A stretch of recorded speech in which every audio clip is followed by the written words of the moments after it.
Good evening, class. My name is Paula Rambo, and today my topic will be on team leadership. How to effectively lead a team. The objective of the briefing is for each listener to understand what it really takes to become a successful team leader of a group or a team. The main 3 points of discussion today will be leadership communication, leadership organization, and fairness of a team leader. First, we'll start off with leadership communication, which is very important. The act of transmitting information, thoughts, or opinions by speech or writing. When it comes to speaking to a team, it is the responsibility of the leader to make sure that the listener fully understands and comprehends the message that is being delivered, especially when it comes to a team. It is your job to make sure your team understands the message you're trying to get across if you want a successful mission. Okay?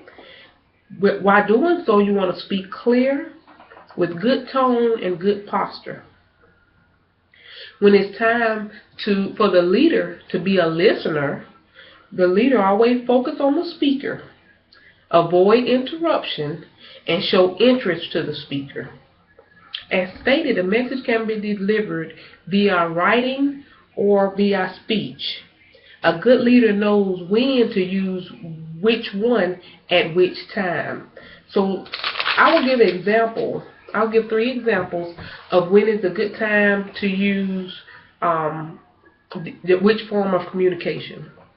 Now, at work, 90 to 95% of the time, we use email as form of communication. But email is not always the effective way to go when you give information to your team.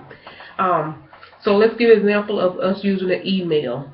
You use email to send throughout the day to send out any kind of messages. I send out an email to the team to discuss goals that need to be met for the end of the month. Now, the team already know the goals, so it's just like a friendly little quick little reminder. This is where you at, and this is where you need to be by the end of the month. Cut and dry, plain and simple. Something, for example, of attendance.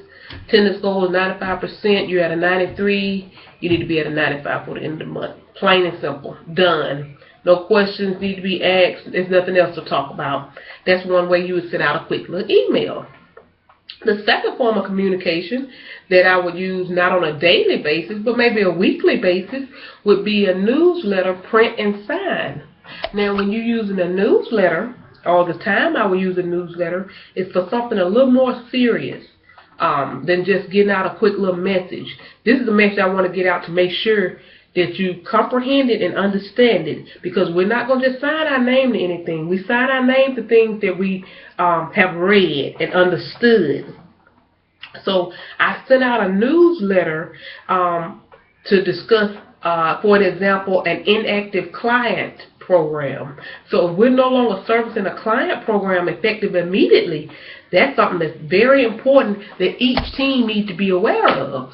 Each team member needs to be aware of, as this could cause disciplinary action and cause the company losing money if we continue to serve a client that is no longer contracted with us. So in that case, I would send out a print and sign and ask all team members to please have this signed by the close of day Friday. That's the one time when I send out a print and sign. The last effective way of communication I do with the team would be a regular team meeting.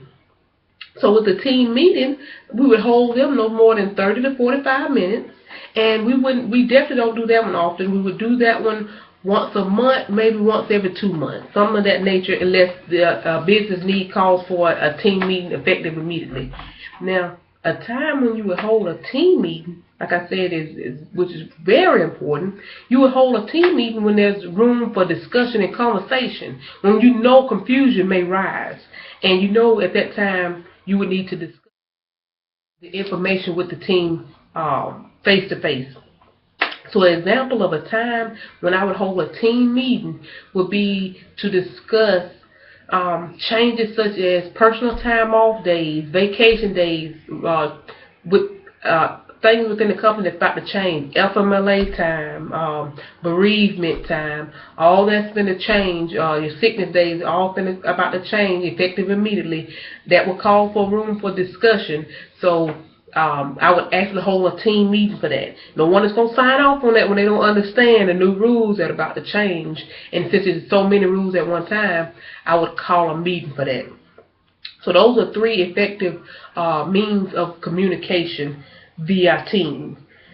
The next one we'll talk about is leadership organization. Now, organization is planning, arranging, coordinating, administrating, and managing.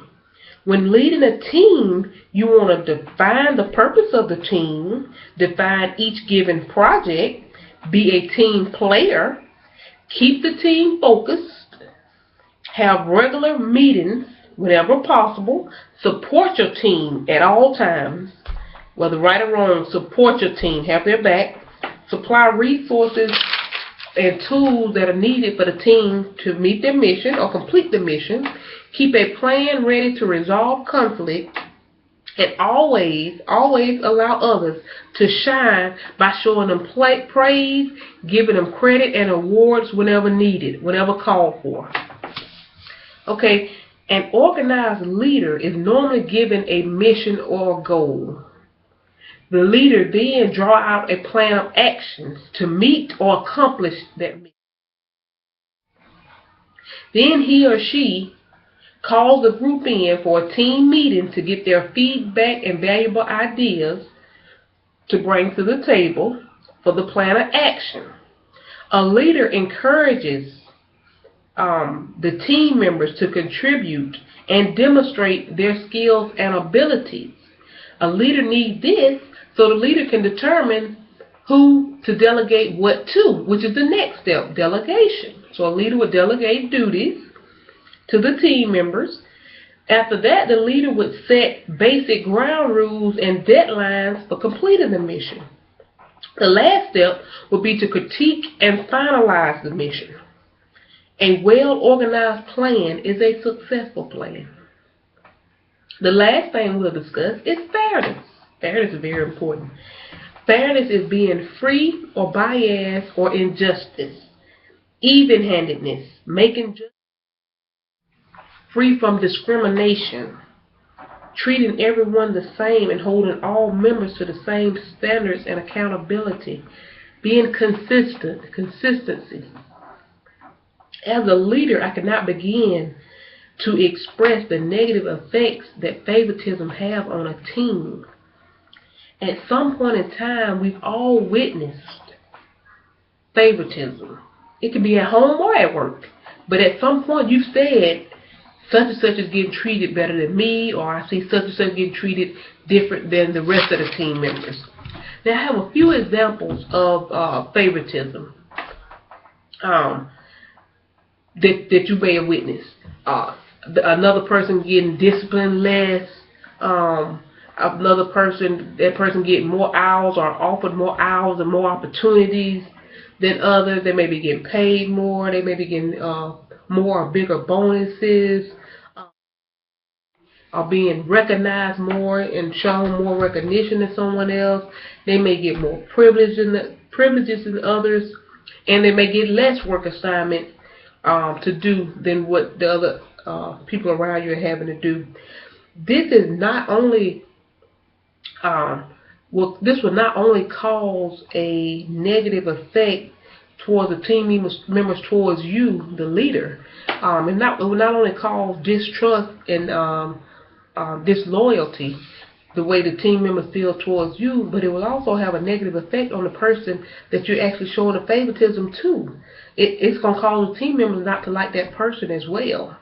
So all the way around, it's just going to cause a big mess. And not all the time do you intend to show favoritism. Leaders normally choose people to delegate and do assignments to more often than others to those that they see are willing. A person that strives to help out and want to be there for you, you're quick to tell them, please do this, please do that. You're quick to give them other privileges and other duties because of their willingness. So all the time, favoritism that you may witness is not always intentional. Sometimes it's just something that it's being done for that reason because of that person's abilities. My time is up, and I want to thank everyone. I had a wonderful class session, and I'm enjoying leadership. I hope everyone have a great last week next week. Goodbye.